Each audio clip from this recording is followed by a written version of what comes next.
আজকে বসেছিলাম তো কিছু প্রাণীদের সাথে দেখা হলো।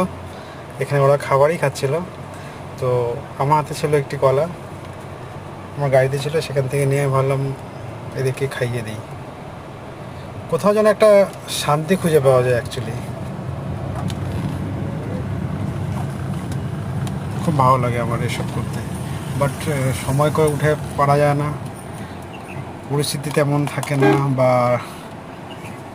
হাতের সামনে তেমন কিছু খাবার থাকে না বলে সম্ভব হয় না সব সময়।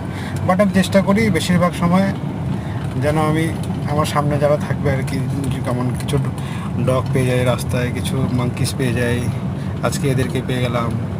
তো এরকম আমার সাথে হতে থাকে, খুব ভালো লাগে আমার।